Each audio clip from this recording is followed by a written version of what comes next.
नेपालको लोपोन्मुख आदिवासी समुदाय हो।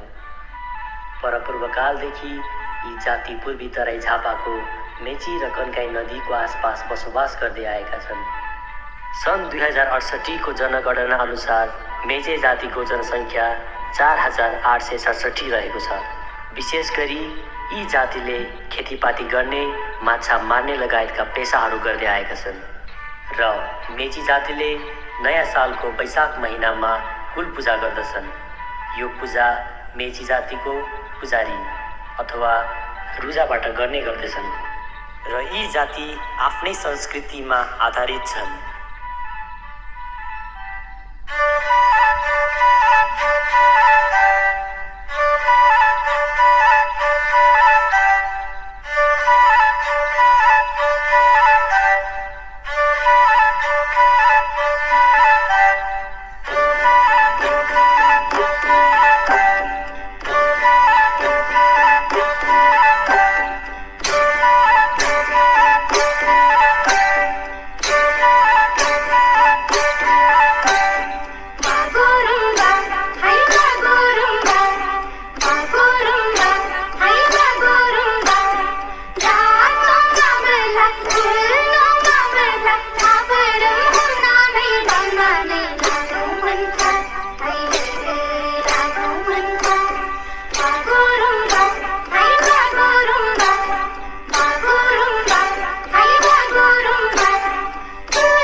तपाईँको नृत्य हामीलाई एकदमै राम्रो लाग्यो। जजेसलाई पनि कस्तो लाग्यो त स्कोर हेर्नतर्फ लागौँ। जजेस स्कोर प्लिज।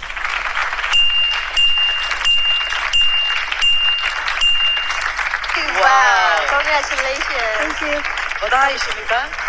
जजेसकोबाट हामी कमेन्ट सुनेछौँ। सुरु गर्न चाहे मैले शङ्कर सरबाट। जहिले पनि यो लोक राउन्ड भन्ने बित्तिकै हामीले कौडा, झ्याउरे, टप्पा यिनै चिजहरू मात्रै हेर्ने गर्थ्यौँ। तर आज हामीले विभिन्न अझै लुकेर बसेका नृत्यहरू पनि हेर्न पाइरहेछौँ। जस्तो मेचे डान्स, झिझिया डान्स पनि हेऱ्यौँ अघि हामीले होइन। आजको यो प्रस्तुति पनि मलाई एकदम नौलो रमाइलो लाग्यो। यो पर्फर्मेन्स चाहिँ हतपत हामीले धेरै ठाउँमा हेर्न पाइँदैन यो नृत्य चाहिँ। थ्याङ्क यू शुभम सर यो खोजको लागि। र डान्सको कुरा गर्दा स्टार्टिङ एकदमै राम्रो थियो। तिनजनाको इन्ट्री ढोकाबाट, त्यसपछि त्यो घुमेर खुट्टा फालेको स्टेप पनि एकदम राम्रो लाग्यो। अनि त्यो ढडिया भन्छ होइन त्यसलाई, यो माछा मारेलाई। त्यसको स्टेप पनि राम्रो लाग्यो। अरू साथ दिने हाम्रो कोरियोग्राफरले त्यता पूजा गरेर त्यस्तै साथ दिइरहनु भएको थियो। अरू दुईजना डान्सरहरूले पनि त्यत्तिकै यो डान्सलाई अझै राम्रो बनाउन साथ दिइरहनु भएको थियो। सबैको एकदम टिमवर्क सबै एकदमै राम्रो मिलेको थियो। All the best Sumika. Thank you sir. केटी म्याम हजुरलाई कस्तो लाग्यो त सुमिकाको यो पर्फर्मेन्स? मलाई त सुमिकाले मारेको माछा यस्तो मजाले तारेर खाउँ खाउँ लाग्यो फर्स्टमा चाहिँ है। तर श्रावण परेको श्रावण महिनामा के बोलेको व्रत बस्ने मान्छे र म शुद्ध शाकाहारी छु अहिले। दिलीप दाइको साथी भएको छु म। तपाईँ आज हाम्रो अगाडि मात्र नभएर एकदमै कुशल कलाकार, एकदमै कुशल नृत्याङ्गना र म भन्न चाहन्छु हाम्रो पुस्ताकै अब्बल, सबैभन्दा अब्बल भन्दा फरक नपर्ला प्रियङ्का कार्कीको अगाडि पर्फर्म गर्दै हुनुहुन्छ है। यो आफै पनि तपाईँको लागि एउटा राम्रो अवसर हो, किनकि जो कहिले प्रियङ्काको अगाडि नाच्ने आँट गर्न सक्दैन र तपाईँले यति सुन्दर तरिकाले आफ्नो सम्पूर्ण स्टेप्सहरू प्रेजेन्ट गर्नुभयो यत्रो कन्फिडेन्सका साथ। तपाईँहरूले जे सिक्नु भएको छ नेपालको बसाइमा आफ्नो कोरियोग्राफर, आफ्नो गुरुहरू मार्फत तपाईँले अब आफ्नो पुस्तालाई पनि सिकाउने र अब आउने भावी पुस्तालाई पनि त्यो चिज चाहिँ हस्तान्तरण गर्ने, सिकाउने एउटा जिम्मेवारी चाहिँ लिनुपर्छ जस्तो लाग्छ मलाई। एकदमै मजा आयो, एकदमै मजा आयो। Thank you ma'am. Norman sir. Mechi जात चाहिँ झापामा पाइने एउटा लोक उन्मुख जातमा पर्छ होइन। अनि म धुलाबारी जलथलतिर जाँदाखेरि यो नृत्य चाहिँ प्रत्यक्ष रूपमा हेर्न मौका पाएको छु क्या। अनि आज सुमिकाले यो पर्फर्मेन्स गर्दाखेरि सेम त्यही भाका टिपेर गर्दाखेरि मलाई एकदमै गर्व लागिरहेछ। I am so proud of you. Thank you sir. जुन तरिकाले भाका टिपेर गर्नुभयो तपाईँले होइन। अनि जुन बिचमा तपाईँले जेखाइ गर्नुभयो, जेखाइ भनेको माछा मार्ने, त्यो मेचे भाषामा जेखाइ भन्छ। अनि जुन तरिकाले माछा मात्रै मार्नु भएन कि डान्ससहित खुट्टाको फुटवर्कसँग गर्नुभयो, त्यो मिठो थियो। अनि त्यसपछि खोबाई गर्नुभयो, खोबाई भनेको माछा पक्रिने, बोक्ने, त्यो पनि मिठो थियो। तपाईँले नट ओन्ली त्यो डान्ससँगै गराउनु भएको थियो, त्यो एकदमै प्लस पोइन्ट हो। अनि मलाई कोरियोग्राफीको सेट के मन पऱ्यो भने जब हामीले कल्चरल डान्स गर्दाखेरि अगाडि डिटेलिङ भन्छौँ नि, त्यतिखेरि जस्ट त्यसलाई भन्ने मात्र काम होइन कि भिजुअली रिप्रेजेन्ट जुन तरिकाले गर्नुभयो त्यो प्लस पोइन्ट हो तपाईँको लागि। अनि मलाई एकदम खुसी लागिरहेको छ यो जुन इन्टर फाउन्डेसनले उद्देश्य लिएर आएको थियो हाम्रो नेपालमा, त्यो उद्देश्य पुरा भइरहेको म प्रत्यक्ष देखिरहेको छु। I am very proud. Thank you sir. तपाईँलाई थाहा छ मेची भाषामा नमस्तेलाई के भन्छ? हजुर? कसलाई टिम एसिस्ट गर्नुभएको थियो तपाईँलाई? दिवस सर। दिवस सर एकचोटि स्टेजमा आइदिनु पऱ्यो। I'm gonna ask you some question. सरले हेल्प गर्नुभएको आज यो कोरियोग्राफी सेट गर्नलाई? मैले हाम्रो शुभम सरलाई चाहिँ यसो हेल्प गरेको। त्यो चाहिँ अब म झापाको भए पनि अब झापाको अब पूर्वको झापामा चाहिँ एकदम प्रचलित डान्स, जो चाहिँ अब रियालिटी सोतिर पनि छैन। यो डान्स चाहिँ फर्स्ट टाइम हो रियालिटी सोमा। अब हाम्रो बागरुम्बा चाहिँ अब फर्स्ट टाइम हो रियालिटी सोमा। र अघि सरले सोध्नुभयो खुलुमबाई। खुलुमबाई, यस खुलुमबाई दिवस सर, खुलुमबाई सुमिका, खुलुमबाई। अनि thank you so much all the team and all the choreographers. Thank you. Thank you Norman sir, thank you so much. Thank you Diwas sir, हामी सबैजनाको तर्फबाट। सुमिकाको पर्फर्मेन्सको बारेमा हामी गेस्ट मार्फत पनि सुनिहाल्नेछौँ। किरण सर हजुरलाई कस्तो लाग्यो सुमिकाको यो पर्फर्मेन्स? सबभन्दा राम्रो उहाँको डान्समा लचकता होइन, खाक्सी टाइपको थियो।